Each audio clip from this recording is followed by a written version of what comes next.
ఏలూరు నగరంలో పరిసరాల పరిశుభ్రత ఎక్కడ ఉంది అంటూ ఓ మహిళ ప్లే కార్డులతో నగరంలో విస్తృతంగా పర్యటిస్తూ ప్రజలను చైతన్యం చేసే విధంగా ఏలూరు నగరంలోని ఆర్ఆర్పేట, ఎన్ఆర్పేట ఫైర్ స్టేషన్ సెంటర్లలో పర్యటించింది.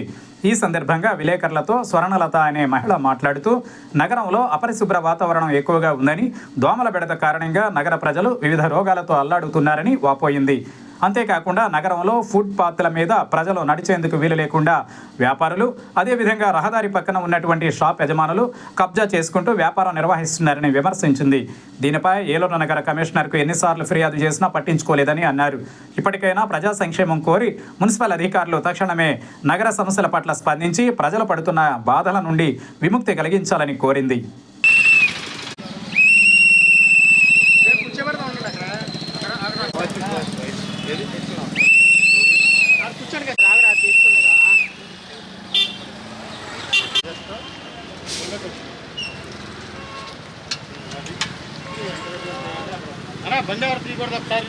పెట్టి నెల రోజులైతే అధికారుల నిర్లక్ష్యం కూడా తీయించలేని పరిస్థితుల్లో ఉన్నాం మనం.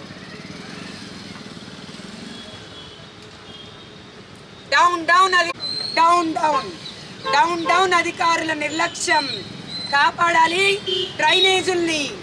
డ్రైనేజ్ ఎంక్రోచ్మెంట్ని కన్నా కనీసం జెడ్పీ దగ్గర ఏవైతే ప్రభుత్వ కార్యాలయాలన్నిటికీ జంక్షన్ అయిన జెడ్పీ ఆఫీసుల దగ్గర కూడా చీపురు పుల్ల కూడా కదపలేని వైనం సిగ్గుపడాలి ఏలూరు జిల్లా.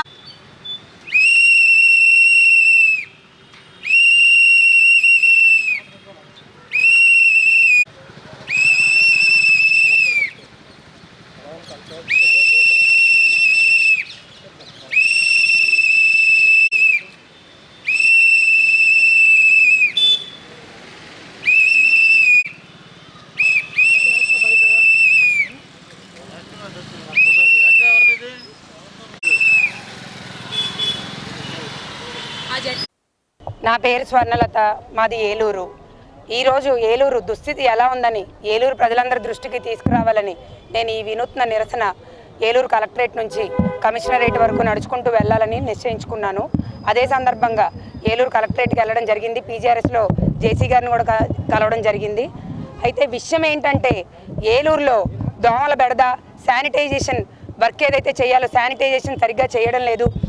అందుకని నేను పలుమార్లు కంప్లైంట్ పెట్టి, సార్ ఇలాగా ఇబ్బందులు గురవుతున్నారు ఏలూరు ప్రజలందరూ, కనీసం రోడ్డు మీద నుంచుని మాట్లాడే పరిస్థితులు కూడా లేవు, షాపుల దగ్గర కూర్చోడానికి కూడా లేదు, అంత విపరీతంగా దోమలు ఉన్నాయి సార్, శానిటేషన్ సరిగ్గా లేదు, కొంచెం శానిటేషన్ మీద దృష్టి పెట్టండి, దోమల మందులు కొట్టించండి అని చెప్తే ఎటువంటి పట్టింపు లేదు. అధికారులు పనిచేయరని తెలిసి గ్రౌండ్లోకి వెళ్ళి నేను ఎంక్వైరీ చేసి గ్రౌండ్లో నేను రీసెర్చ్ చేస్తే తెలిసింది ఏంటంటే ఏలూరులో ఫుట్పాత్లు మరియు డ్రైనేజీలు ఎంక్రోచ్మెంట్కు గురయ్యాయి. ఏలూరు డ్రైనేజ్ ఎంక్రోచ్మెంట్ అయ్యి ఏలూరు డ్రైనేజ్ చెత్తని, పూడికల్ని తీయడం లేదు.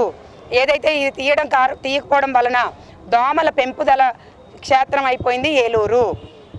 అందుకని నేను దాని పట్ల కూడా పీజీఆర్ఎస్లో కంప్లైంట్లు పెట్టి నెలన్నర నుంచి కార్యాలయాల చుట్టూ తిరుగుతూనే ఉన్నాను. అధికారుల నిర్లక్ష్య ధోరణి చూస్తూనే ఉన్నాను. వాళ్ళు కనీసం పట్టించుకోబోగా వాళ్ళు చెప్పే సమాధానాలు వింటే ఏలూరు ప్రజలు కూడా ఆశ్చర్యపోతూ ఉంటారనమాట. నాకు అర్థమైంది ఏంటంటే ఏలూరులో డ్రైనేజీలన్నీ అధికారుల అండతో, షాపు ఓనర్సు రాజకీయ అండతో ఎంక్రోచ్మెంట్ చేస్తున్నారని తెలిసి ఈరోజు ఈ నిరసన చేయడం అయితే జరిగింది. మరి ఈసారైనా ఈ నిరసనకైనా అధికారులు స్పందిస్తారని అనుకుంటున్నాను. ఒకవేళ స్పందించకపోతే ఏలూరు ప్రజలందరినీ ఈ మీడియా సభాముఖంగా అడుగుతుంది ఏంటంటే, మనం రోడ్ల మీదకి రావక్కర్లేదు, మనం కార్యాలయాల చుట్టూ తిరగక్కర్లేదు.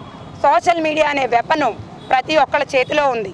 మీరు దానిలో నిరసన తెలియచేస్తే ప్రతి ఒక్కరికి విషయాలు వెళతాయి. మీ ఇంటి కష్టమే కాదు, ఎక్కడి కష్టమైనా సరే, ప్రజా సమస్యలపైన సరే మీరు తెలియపరచొచ్చని మా ఏలూరు ప్రజలకి ఒక అవగాహనగా ఉంటుందని చెప్పి నేను ఒక్కదాన్నే ఈరోజు ఈ మొదటి స్టెప్ వేశాను. రేపు మా ఏలూరు ప్రజలందరి మద్దతు కూడా వస్తుందని ఆశిస్తున్నాను.